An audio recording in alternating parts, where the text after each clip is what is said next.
ঈমান। আমি আপনাদের বলেছি জন্মগতভাবে আমরা সবাই সমান। এই ঈমান জন্মগতভাবে আমরা কেউ জানতে পারি না। যারা মুসলিম ঘরে জন্মগ্রহণ করলাম আর ঈমান কি বুঝলাম না।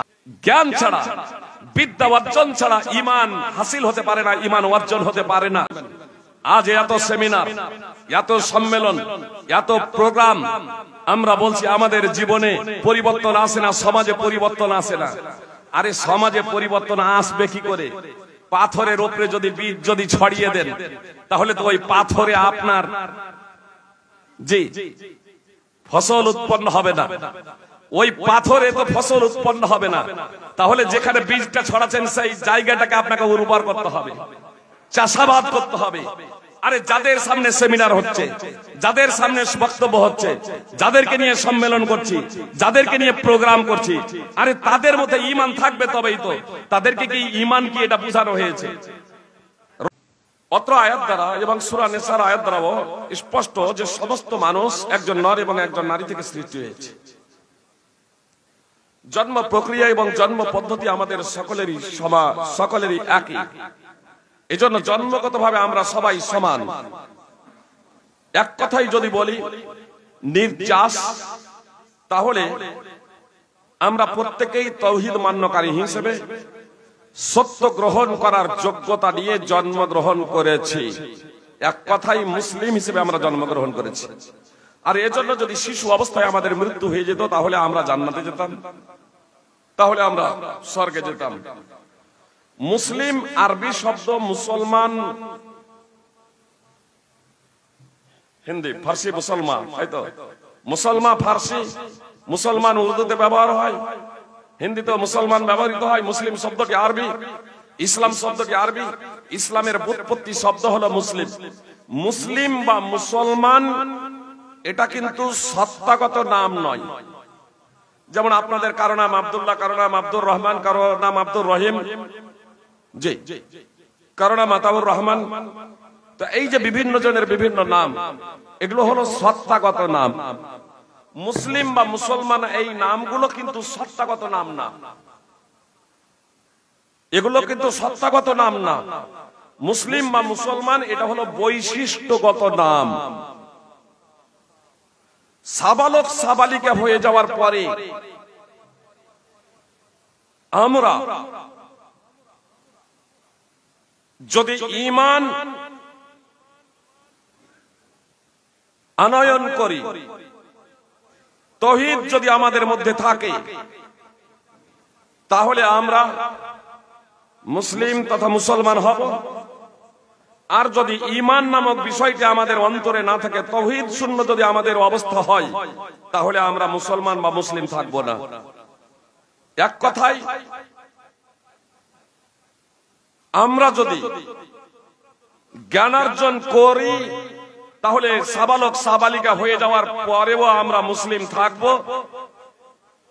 জ্ঞানার্জন করি, জ্ঞানার্জন করে বিদ্যা অর্জন করে আমরা যদি তার স্বীকৃতি প্রদান করি, ঈমান যদি আমরা নিয়ে আসি, তাহলে আমরা মুসলিম থাকব। অন্যথায় যেদিন আমরা সাবালক সাবালিকা হয়ে যাব, আমরা ইসলাম থেকে বের হয়ে যাব, আমরা মুসলিম থাকব না। সমস্ত মানুষ সৃষ্টির সেরা, সর্বোৎকৃষ্ট।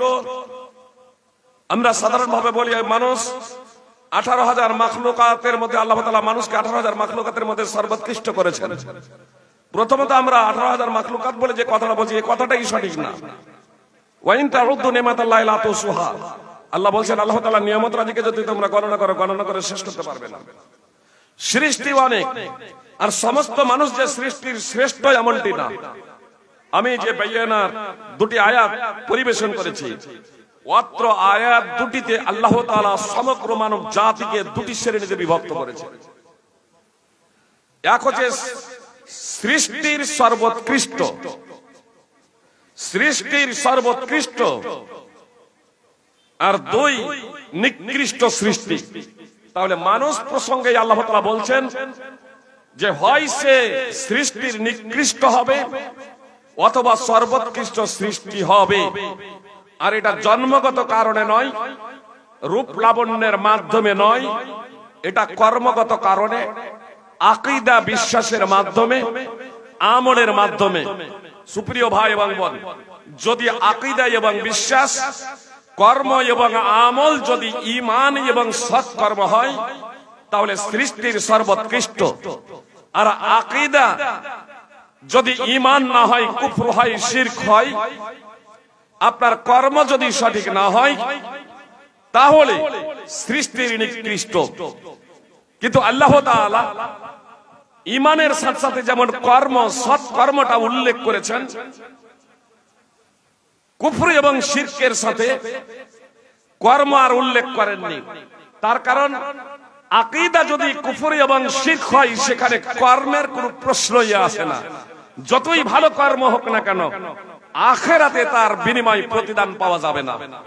এজন্য আল্লাহ তাআলা ঈমানের সাথে যেমন আমিলুস সালিহাত উল্লেখ করেছেন সৎকর্ম, কুফর এবং শিরকের সাথে কিন্তু আল্লাহ তাআলা আমলের কথা, কর্মের কথা উল্লেখ করেন নাই। তো সৃষ্টি মূলত দুই শ্রেণীর, এক সর্বোৎকৃষ্ট সৃষ্ট, এক নিকৃষ্ট সৃষ্ট। যেহেতু আজকে আমি বিস্তারিত আলোচনা করব না, আপনাদের শুধু এতটুকু বলতে চাই, নিকৃষ্ট সৃষ্ট হলে জাহান্নামে যেতে হবে। আমি সর্বোৎকৃষ্ট সৃষ্টি প্রসঙ্গে আলোচনা করলেই নিকৃষ্ট সৃষ্টি চলে আসবে। সর্বোৎকৃষ্ট সৃষ্টি হওয়ার জন্য দুটো গুণ থাকা আবশ্যক। এক হলো ঈমান, দুই হলো আমালে সালেহা তথা সৎকর্ম। ঈমান, আমি আপনাদের বলেছি জন্মগতভাবে আমরা সবাই সমান। এই ঈমান জন্মগতভাবে আমরা কেউ জানতে পারি না। মুহাম্মদ সাল্লাল্লাহু আলাইহি সাল্লাম বিখ্যাত নবী রাসূলের বংশধর ছিলেন। ইব্রাহিমের বংশ, ইসমাইল আলাইহিস সালামের সূত্র ধরে কুরাইশ বংশে মুহাম্মদ সাল্লাল্লাহু আলাইহি সাল্লাম জন্মগ্রহণ করেছিলেন। তো বিখ্যাত নবী রাসূলের বংশধর হচ্ছেন মুহাম্মদ সাল্লাল্লাহু আলাইহি সাল্লাম। তিনি আমাদের থেকে অত্যন্ত বিচক্ষণ এবং বুদ্ধিজীবী ছিলেন। কত বড় তিনি বিচক্ষণ এবং বুদ্ধিজীবী ছিলেন আপনারা ইতিহাস অধ্যয়ন করবেন, বিশেষ করে আর রাহিকুল মাকতুম আপনারা অধ্যয়ন করবেন। মুহাম্মদ সাল্লাল্লাহু আলাইহি সাল্লাম 20 বছর বয়সে হিলফুল ফদল তথা ন্যায় নিষ্ঠার প্রতিজ্ঞা বলে একটা সংগঠন প্রতিষ্ঠা করেছিলেন। সেই সংগঠনের মাধ্যম দিয়ে আরবের মাটিতে শান্তি প্রতিষ্ঠা করার জন্য এবং সাম্যবাদ প্রতিষ্ঠার জন্য, মানবতা প্রতিষ্ঠার জন্য, ন্যায় এবং ইনসাফ প্রতিষ্ঠার জন্য, অসহায় নির্যাতিত দরিদ্র মানুষের পার্শ্বে দাঁড়ানোর জন্য এই সংগঠন তৈরি করেছিলেন মাত্র 20 বছর বয়সে। 35 বছর যখন বয়স, তখনও নবী হন নাই, তখনও রাসূল হন নাই। কাবার পুনর্নির্মাণ স্বয়ং মুশরিকরা আরবের কুরাইশরা শুরু করেছিল। তখন মুহাম্মদ সাল্লাল্লাহু আলাইহি সাল্লামের বয়স মাত্র 35 বছর। হাজরা আসওয়াদ যেখানে স্থাপিত আছে সেই অবধি যখন দেওয়াল উঠলো, হাজরে আসওয়াদকে স্থাপন করার জন্য মতানৈক্য ও মতবিরোধ দেখা দিয়েছিল। কয়েকদিন ধরে কাজ বন্ধ ছিল প্রাচীর কাঁথার। হাজরে আসওয়াদকে তার সহি স্থানে কে রাখবে, সেই মর্যাদাটা কে নেবে, একে কেন্দ্র করে কয়েকদিন ধরে কাজ বন্ধ, রক্তপাত হওয়ার উপক্রম। সেই বিষয়টাও এত সুন্দর সুষ্ঠুভাবে মুহাম্মদ সাল্লাল্লাহু আলাইহি সাল্লাম করেছিলেন যে সমস্ত আরববাসী তারা এক বাক্যে বলে উঠেছিল, হাদাল আমিনু কাদ রাদিনা হাদা মুহাম্মদ, আরে ইনি তো হলেন বিশ্বস্ত আমানতদার, আমরা এর প্রতি সন্তুষ্ট, ইনি হলেন মুহাম্মদ। তাই মুহাম্মদ সাল্লাল্লাহু আলাইহি সাল্লাম নবী রাসূলের বংশে জন্মগ্রহণ করা সত্ত্বেও জন্মগত দৃষ্টিকোণ থেকে, জন্মগত কারণে ঈমানের মতো মৌলিক বিষয় সম্পর্কে অবগত ছিলেন না। গায়েব জানা তো দূরের কথা, ঈমানের মতো মৌলিক বিষয় সম্পর্কে অবগত ছিলেন না, যে কথা স্বয়ং আল্লাহ তাআলা বলেছেন পবিত্র কোরআনে, মা কুনতা তাদরি মাল কিতাব ওয়ালাল ঈমান। মুহাম্মদ সাল্লাল্লাহু আলাইহি সাল্লাম তুমি ঈমান কি এবং কিতাব কি জানতে না। তো মুহাম্মদ সাল্লাল্লাহু আলাইহি সাল্লামের মতো মহাত্মা মহাপুরুষ যদি ঈমান সম্পর্কে অবগত না হন ততক্ষণ পর্যন্ত, যতক্ষণ না আল্লাহ তাআলা ওহী মারফতে তাকে জানান। তো আমরা মুসলমান ঘরে জন্মগ্রহণ করেছি, মুসলমান ঘরে জন্মগ্রহণ করে ঈমান কি বুঝে যাব? অথচ মুসলমান থাকার জন্য সবাই তো মুসলিম হিসেবে জন্মগ্রহণ করেছিল, পৃথিবীতে যত মানুষ জন্মগ্রহণ করে। কিন্তু সাবালক সাবালিকা হয়ে যাওয়ার আগে যদি ইসলাম সম্পর্কে জ্ঞানার্জন না করে, ঈমান কি এটা যদি অবগত না হয়, যেদিন সাবালক সাবালিকা হয়ে যাবে, বালেক বালেকা হয়ে যাবে, সেদিন আপনি তার ঈমান এবং ইসলাম টুটে যাবে। ঈমান ইসলাম থাকবে না, তাওহীদ থাকবে না, সে ধর্মচ্যুত হয়ে যাবে, সে মুরতাদ হয়ে যাবে। সুপ্রিয় ভাই এবং বোন, সে সর্বোৎকৃষ্ট শ্রেণী থেকে নিকৃষ্ট শ্রেণীতে সে পরিণত হয়ে যাবে, সে যদি এটা না শিখে না জানে। সুতরাং হাফেজ ইমাদউদ্দিন ইবনে কাসির রাহিমাহুল্লাহ তিনি সূরা আসর ইল্লাল্লাযীনা আমানু এর তাফসীর করতে গিয়ে লিখছেন, লা ইয়াকুনুল ঈমানু বিদুনিল ইলম, জ্ঞানার্জন ছাড়া ঈমান অর্জিত হতে পারে না, বিদ্যা অর্জন ছাড়া ঈমান অর্জিত হতে পারে না। আর এটা মুহাম্মদ সাল্লাল্লাহু আলাইহি সাল্লামকে লক্ষ্য করে আল্লাহ তাআলা যে কথা বলেছেন, কুনতা মা তাদরি মাল কিতাব ওয়ালাল ঈমান, এ হচ্ছে এর জ্বলন্ত দলিল যে জ্ঞান ছাড়া, বিদ্যা অর্জন ছাড়া ঈমান হাসিল হতে পারে না, ঈমান অর্জন হতে পারে না। সুপ্রিয় ভাই এবং বোন, তাহলে আমরা যারা মুসলিম ঘরে জন্মগ্রহণ করলাম আর ঈমান কি বুঝলাম না, ঈমান কি বুঝলাম না, হয়তো মনে হচ্ছে যেন উপস্থাপনার কারণে বিষয়টা নতুন মনে হচ্ছে। স্মরণ করিয়ে দিতে হলে খুব সহজ মনে হবে।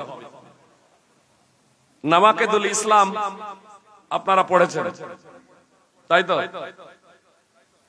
জনগণের স্মরণার্থে বলি, বুঝার সুবিধার্থে, নাওয়াকিদুল ইসলাম মানে ইসলাম বিনষ্টকারী বিষয় সমূহ।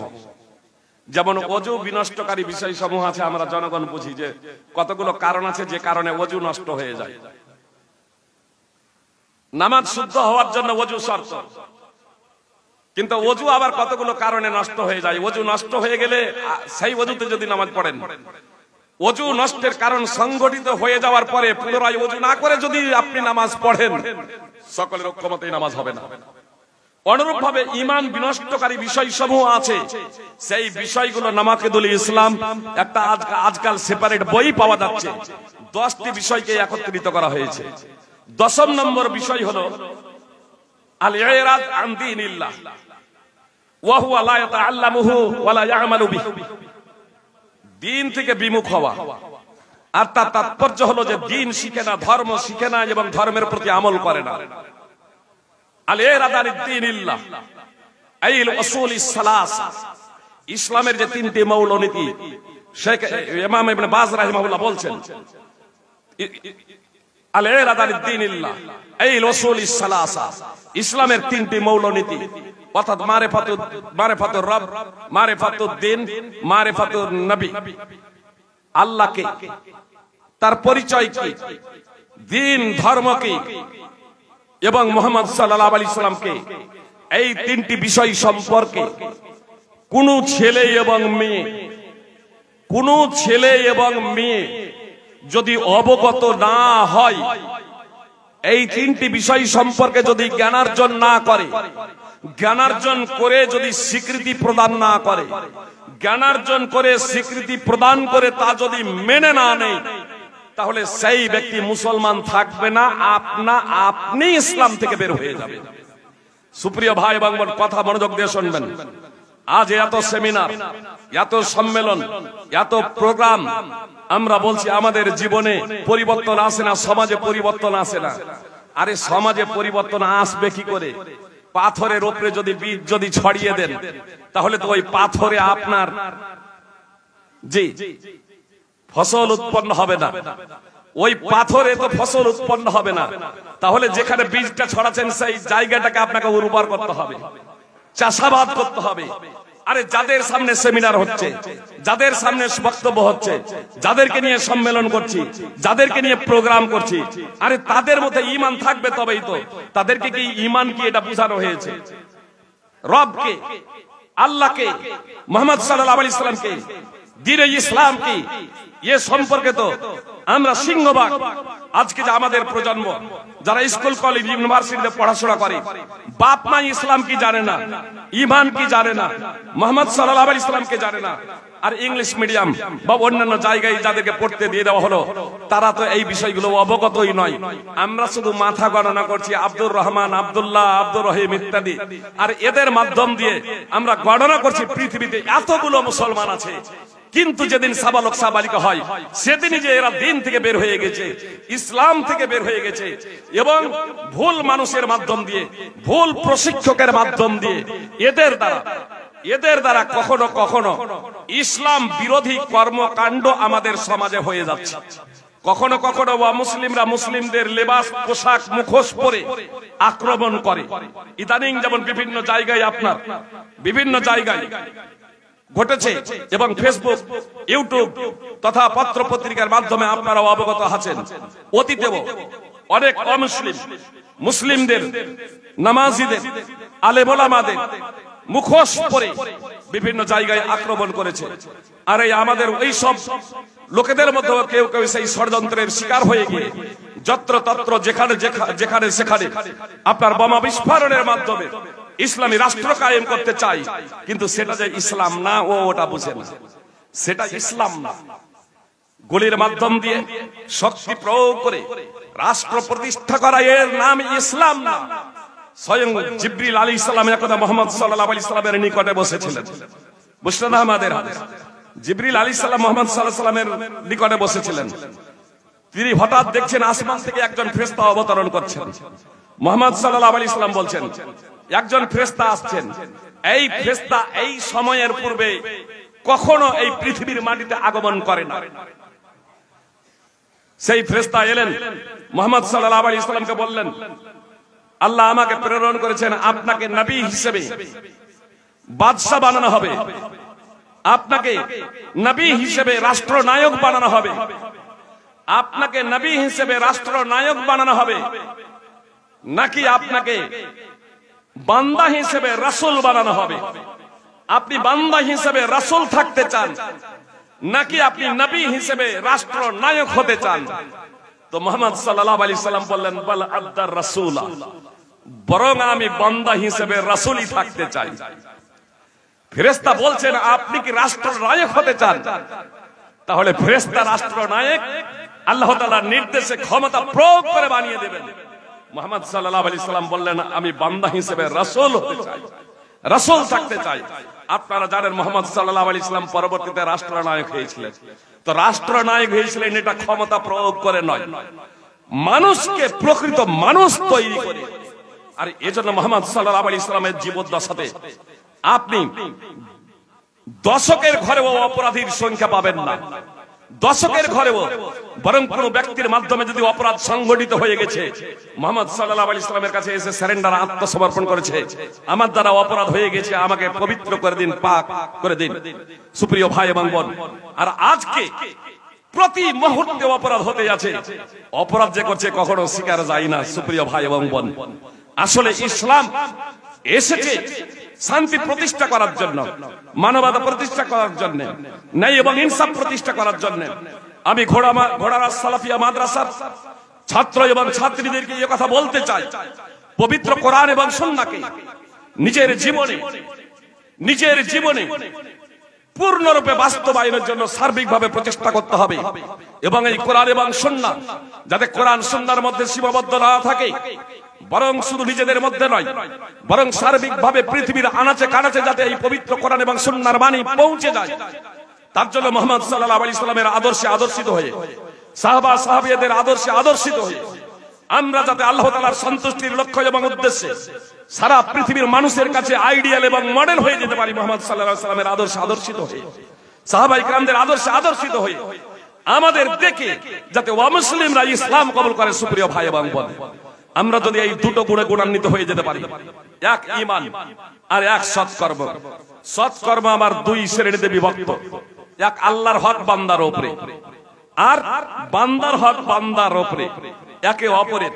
সুপ্রিয় ভাই এবং বোন, মুসলমান মানুষ হত্যা করতে পারে কি করে? এ যদি পবিত্র কোরআনের ধারক এবং বাহক যদি হয়, যেখানে পবিত্র কোরআন দ্ব্যর্থহীন ভাবে ঘোষণা করে, মান কাতালা নাফসাম বিগাইরি নাফসিন আও ফাসাদিন ফিল আরদি ফাকান্নামা কাতালান নাস জামিআ, একজন নিরীহ মানুষকে হত্যা করার তাৎপর্য হলো সমগ্র মানব জাতিকে হত্যা করা। জি, এত সুন্দর কথা পৃথিবীর অন্য কোন জায়গাতে আপনি অন্য কোন মানুষের মুখ থেকে শুনতে পাবেন না। যদি শুনতে পান তাহলে এই ইসলামের যারা ধারক এবং বাহক তাদের মুখ থেকেই পাবেন। এই ধর্মগ্রন্থে এই কথা লেখা আছে। আজ পর্যন্ত পৃথিবীর কোন রাষ্ট্র নায়ক এই কথা বলতে পারেনি যে একজন মানুষকে হত্যা করার তাৎপর্য হলো সমগ্র জাতিকে হত্যা করা। একজন মানুষের জীবন বাঁচানোর তাৎপর্য হলো, একজন নিরীহ মানুষের জীবন বাঁচানোর তাৎপর্য হলো সমগ্র মানুষের জীবন বাঁচানো। যদি এ কথা বলেছে ইসলাম বলেছে মানুষ হত্যা করলে নাকি দূরের কথা, সুপ্রিয় ভাই এবং বোন, নিরীহ মানুষকে হত্যা করলে নাকি পাওয়া যাবে ইসলাম এই নির্দেশনা দেওয়া তো দূরের কথা। যেখানে ইসলাম এ কথা বলে যে পশু পক্ষী কীট পতঙ্গ সাধারণভাবে তাদেরকেও কষ্ট দেওয়া যাবে না। সুতরাং বুখারী মুসলিমের বিখ্যাত হাদিস আব্দুল্লাহ বিন উমর রাদিয়াল্লাহু তাআলা আনহু সূত্রে বর্ণিত, রাসূল সাল্লাল্লাহু আলাইহি ওয়াসাল্লাম বলেছেন, উদ্দিবাত ইমরাতুন ফি হিররাতিন হাবাসাতাহা হাত্তা মাতাত জুআ ফাদাখালা ফিহা আন-নার। রাসূল সাল্লাল্লাহু আলাইহি ওয়াসাল্লাম বলেছেন, একজন মহিলাকে একটি বিড়ালের কারণে কষ্ট দেওয়া হবে, আযাব দেওয়া হবে, শাস্তি দেওয়া হবে। যে মহিলা বিড়ালটিকে বেঁধে রেখেছিল, অবশেষে বিড়ালটি ক্ষুধার্ত অবস্থায় মারা যায়, এই বিড়ালের কারণেই তাকে জাহান্নামে যেতে হবে। সুপ্রিয় ভাই এবং বোন, ডাইরেক্ট একজন মহিলা বিড়ালটিকে হত্যা করে নাই, বেঁধে রেখেছিল। বিড়ালের লালন পালনের দায়িত্ব, ভরণ পোষণের দায়িত্ব মানুষের নয়, ওই মহিলার ছিল না। কিন্তু যখন বেঁধে দিয়েছিল তার ভরণ পোষণের দায়িত্ব তার উপরে বর্তায়। সে ভরণ পোষণে তার পানাহারের ব্যাপারে শিথিলতা প্রদর্শন করেছিল। এ কারণে বিড়ালটি মারা যায় ক্ষুধার্ত অবস্থায়। আর এই ক্ষুধার্ত অবস্থায় মারা গিয়েছিল তার অলসতা উদাসীনতার কারণে। এ কারণে ওই মহিলাটাকে জাহান্নামে যেতে হবে। ইমাম নববী রাহিমাহুল্লাহ সহিহ মুসলিমের ভাষ্যকার তিনি বলছেন, সেই মহিলাটি নাস্তিক ছিল না, সেই মহিলাটি কাফের মুশরিক ছিল না, এক কথায় সেই মহিলাটি অমুসলিম ছিল না। যদি অমুসলিম হতো তাহলে অমুসলিম হওয়াটাই জাহান্নামে যাওয়ার জন্য যথেষ্ট হতো। সেই মহিলাটি মুসলমান ছিল। জাহান্নামে যাওয়ার কারণ হচ্ছে বিড়ালটিকে বেঁধে রেখে তাকে পানাহার করতে না দেওয়া। এ কারণে তাকে জাহান্নামে যেতে হবে। তাহলে একটা বিড়ালকে ইনডাইরেক্ট মেরে ফেলার কারণে যদি জাহান্নাম যেতে হয়, তাহলে যে ইসলামী কথা বলে, সুপ্রিয় ভাই এবং বোন, সেই ইসলাম মানুষ হত্যা করলে নাকি পাওয়া যাবে, মানুষ হত্যা করে রাষ্ট্র প্রতিষ্ঠা করতে হবে, এ কথা কখনো বলতে পারে না। এজন্য ঘোড়ারা সালাফিয়া মাদ্রাসার ছাত্র এবং ছাত্রীদেরকে বলবো, আলহামদুলিল্লাহ,